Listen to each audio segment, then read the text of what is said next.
Bien, seguiremos por una vez hablando de los argonautas. Ya que el viernes hablamos, digo, por una vez vamos a seguir en un cierto orden cronológico. Y hablaremos hoy del abandono de Heracles, cómo Heracles se piantó de la expedición. Podríamos hacer un resumen de lo publicado, ya que hablamos de los argonautas el viernes. La semana pasada hemos contado la primera escala de los argonautas.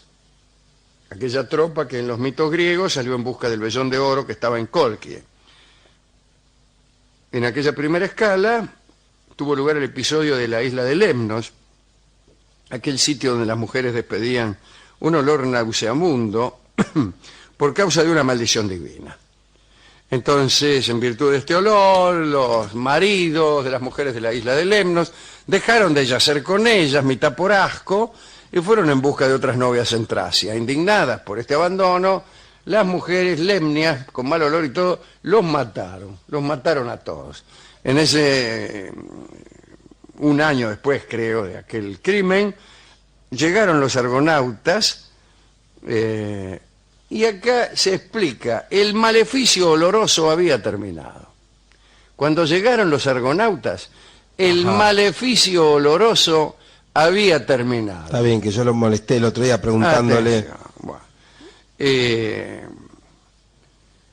Muy bien, se quedaron los argonautas un año viviendo y engendrando con aquellas mujeres, hasta que, despertados por Heracles, quien les recordó el deber asumido, a saber ir a Cólquide a buscar el vellón, los tipos dijeron, bueno, vamos a hacernos a la mar y a continuar nuestro viaje. Muy bien. Los argonautas eran muchos, usted sabe, la expedición era comandada por Jasón, y uno de los tripulantes, como hemos dicho, fue el héroe Heracles. Hércules para los latinos. Hércules para los amigos. Un detalle que no hemos contado. El Argos, aquella nave, tenía el don de la palabra. Era un barco que hablaba. Qué lindo. Tenía un mástil oracular, por ejemplo. Qué grande tener un mástil oracular, ¿no? Vos querías saber algo, le consultabas al mástil y el mástil te decía, un gran ejército caerá. Bueno, después de salir de la isla de Lemnos, donde disfrutaron las delicias de las damas que había allí, continuaron viaje y, desafiados por Heracles, en determinado momento los tripulantes iniciaron una competencia para ver quién era capaz de aguantar más tiempo remando. Mirá si estarían aburridos. Pero bueno, de paso la nave iba avanzando más rápidamente. El asunto era así, se ponían todos a remar y el que se cansaba dejaba, quedaba eliminado. Y quedaban los otros, a ver quién era el último que seguía remando. Así era el torneo. Bueno, después de muchas horas de esfuerzo, habían quedado Jasón, los Dioscuros, aquellos hermanos mellizos que eran Cástor y Pólux, Los hermanitos de Helena. los hermanitos de Helena de Troya, y Heracles. El resto había ido admitiendo la derrota. Poco tiempo después, Cástor empezó a cansarse y Pólux, el hermano, el boxeador, ¿no?, se desmayó. Sí, si es para mí no estoy. Se desmayó y quedaron Jasón y Heracles. Siguieron hinchando hasta que llegaron a la desembocadura del río Quíos, en Misia, y Jasón ahí cayó abatido. Unos momentos después se rompió el remo de Heracles, que había triunfado, ¿no? Pero incluso hubiera seguido remando el loco si no se le hubiera roto el remo. Bueno, muy jactancioso, Heracles miró a su alrededor como con asco, ¿no?, y obligó a sus cansados compañeros a que volvieran a empuñar los remos para que pudieran varar a orillas de aquel río. Ahora bien, el triunfo de Heracles no le gustó a ninguno de los argonautas. Quedó instalado como una especie de malestar. Mirá ¿qué se la da?, ¿no? Nació como una envidia. Mientras preparaba la cena a orillas del río, Heracles caminó tierra adentro y fue en busca de un árbol que pudiera servirle para hacerse un remo nuevo. Acabamos de decir que se le había roto el que tenía. Entonces parece que arrancó de raíz un abeto enorme, pero cuando ya lo iba arrastrando de vuelta para pulirlo, se dio cuenta de que su escudero y amigo Hilas todavía no había regresado. Parece que había salido algunas horas antes en busca de agua a un estanque cercano, el estanque de Pegas, y no había vuelto. Ahora que estamos solos, ¿no? ¿Estamos solos? Sí, dígalo con cuidado, igual porque por ahí hay niños. Hilas, este muchacho Hilas, era el muchacho de confianza de Heracles, O sea, quizás su mejor compañía entre los argonautas. Vamos, es decir, era el novio, era el novio de Heracles. Hércules para los amigos. el novio incluso tenía más confianza. Sí, sí, y le decía por el diminutivo. Por el diminutivo. Los griegos, usted sabe que eran personas muy liberales en este aspecto. Entonces, Hilas era el novio de Heracles. Y, bueno, pero no era nada serio, ¿eh? Lo era en aquel entonces. Ah, sí. Heracles tenía muchos novios y muchísimas novias también. Pero Hilas era el novio en ese momento. Y entonces preguntó, dice, ¿dónde estará Hilas? Y preocupado se hizo acompañar por otro de los argonautas llamado Polifemo para buscar al perdido. Otra vez se alejó de los argonautas que acampaban ahí en la orilla y se metió en el bosque, Dice el mitógrafo que empezó a gritar en el bosque, Hilas, Hilas. Y Graves explica que hay un pájaro en esa región de Misia que canta así, Hilas, Hilas, con esta voz.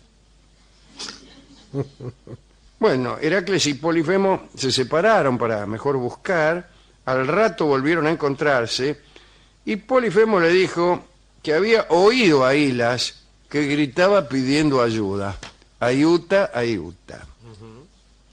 Polifemo y Heracles corrieron a donde suponía que andaba el muchacho, ¿no? Pero cuando llegaron al lugar, encontraron el cántaro de agua de Hilas abandonado junto a un estanque.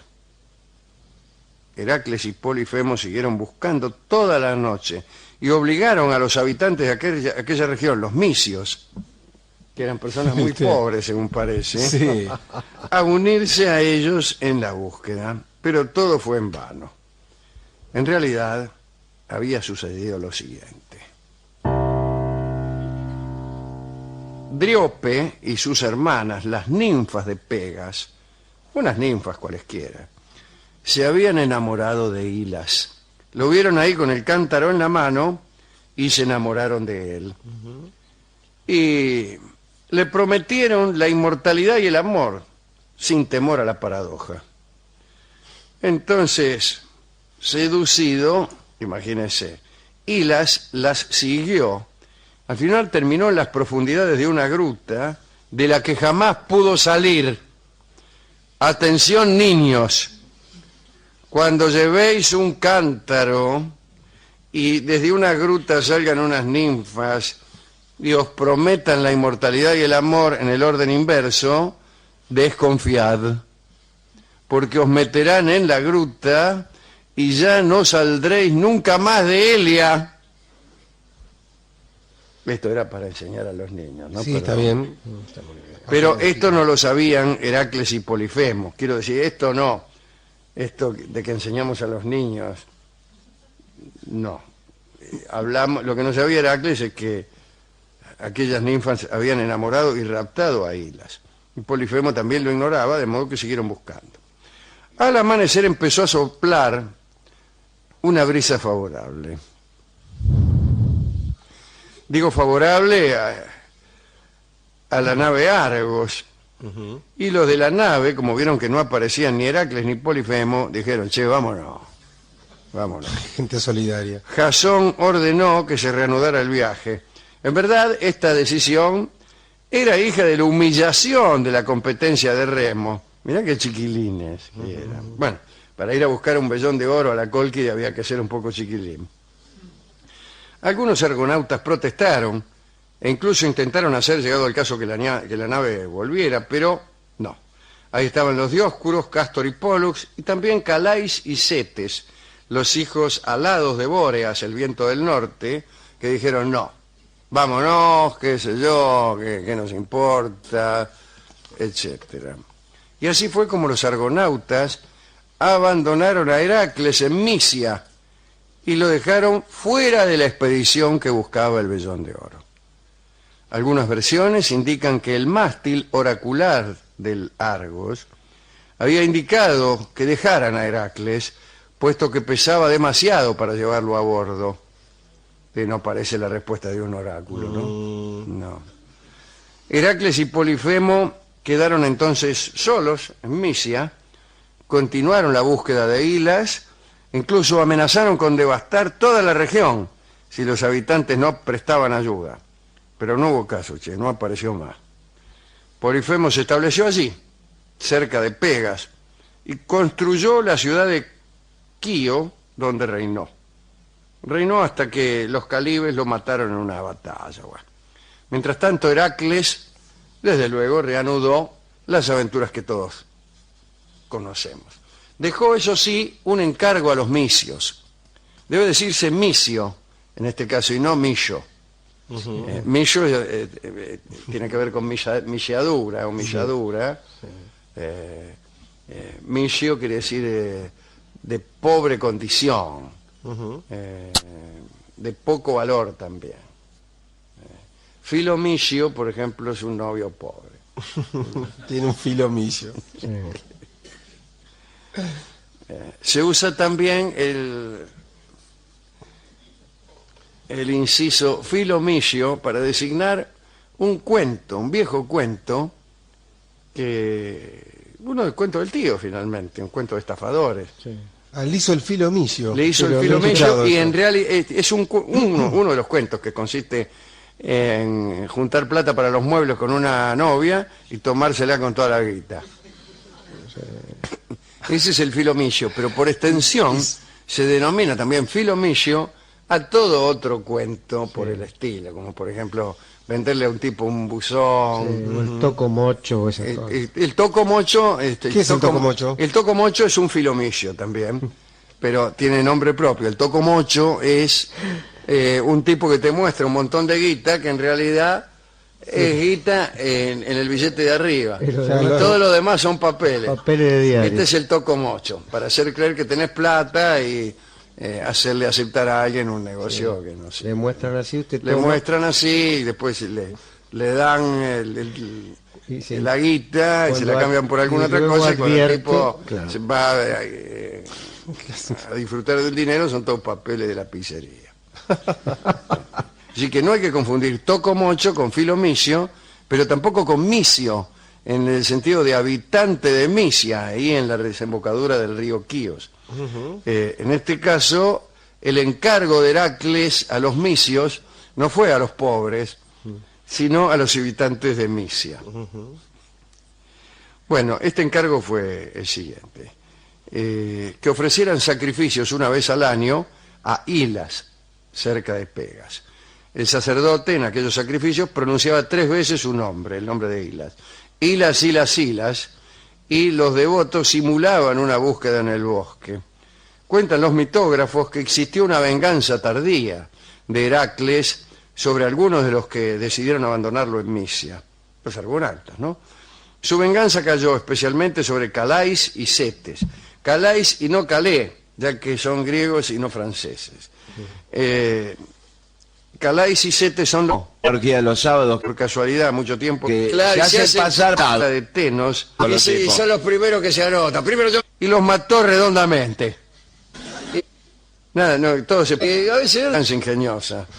No, los liquidó de un saque. Y luego erigió 2 estelas, no 2 estrellas, ni 2... es el nombre que se le da a esos postecitos de los mayas. A veces mayas, bueno. ¿De quién se divorció? No, la verdad... 2 postecitos que soy soltero. Vibraban cada vez que el viento norte, porque el papel. no se lo... Y esto es, se quedó de a pie Heracles. Cuando ¿Y usted qué? yo leí por primera vez, Estoy acá en la mesa. era la primera vez esta historia, de la comisión señor. directiva. Bueno, está bien. Escúcheme, yo aparte me retiro porque no... Monteiro Lobato, esta deserción. Hay una mano acá, hay una mano negra. Van a perder al tipo ese. Sinvergüenza. El presidente no está divorciado. Este pensé que era el mejor de todos. Hay grupo. Lo lamenté como una... El club de los asados te quieren a Ah, vos. tómesela. Ujú. Era el tipo más importante, el que garantizaba más acción. Y en la segunda parada, en la segunda estación se bajó. El Chacarita se bajó. Bueno. Todo por celos, por envidia, ¿vio cómo es? ¿No? Ujú. ¿A quién quiere dedicar esta pequeña historia de la segunda estación de los argonautas? El comienzo de este problema, Alejandro, parece ser aquella renuncia al liderazgo de la nave que usted contó el viernes, ¿no? Claro. O sea, Heracles no quiso ser el capitán. bueno, es muy difícil para alguien que es líder y que es el mejor, digamos, no estar convocado en ese lugar, y más tarde o más temprano se nota cuando alguien que es inferior comanda. Es un ¿Sí? error. Entonces, más tarde o más temprano iba a saltar que Heracles era más que Jasón, y esto iba a generar algún problema. Claro. Así que yo creo que ahí comienza el problema de todo esto, ¿no? Me gustó lo del barco parlante, es muy linda esa imagen. Sí, sí. Y estaba pensando en esto que usted dijo, ¿no? La contradicción entre el amor y la inmortalidad. La pregunta que le quería hacer es esta, Alejandro. Si aún un inmortal, ¿no? Si se enamorara pero de un mortal. Sí, claro. Ha sucedido. Por eso digo, ahí me parece que deja de ser contradictorio, ¿no? Porque la posibilidad, digamos, lo que genera el amor es la posibilidad de que el amor no exista también, ¿no? Entonces, yo siendo uno de los dos inmortales por ahí, uno Ahí solo de puede los dos ser por ahí porque alcanza. la muerte está presente y entonces el amor y la generación se justifican. Ujú. Se justifican. Bueno. En algunos mitos, recuerde usted, el precio del logro de un amor por parte de un dios. acarreaba la pérdida de la inmortalidad. Claro, es muy lindo eso, muy linda imagen. Bueno, y le voy a dedicar esto a los millos, Alejandro, porque ellos heredarán el cielo después de todo, ¿no? Después de todo, sí, bienaventurados los yomes, Los yomes. es la otra manera de decir, porque de ellos Sí, es el reino de los cielos. Bueno, para ellos entonces, para los queridos yomes. Señores, hemos elegido el tango que se llama Buen Amigo, en mención a Hilas, que era el buen amigo de Heracles, pero también a Polifemo, Sí, sí, que se también era un bajó buen ahí. amigo, porque se quedó él también de a pie. Todo por comedirse a ayudar en la búsqueda del novio de Heracles. Buen amigo en la versión de la antigua orquesta de don Julio de Caro. Adelante.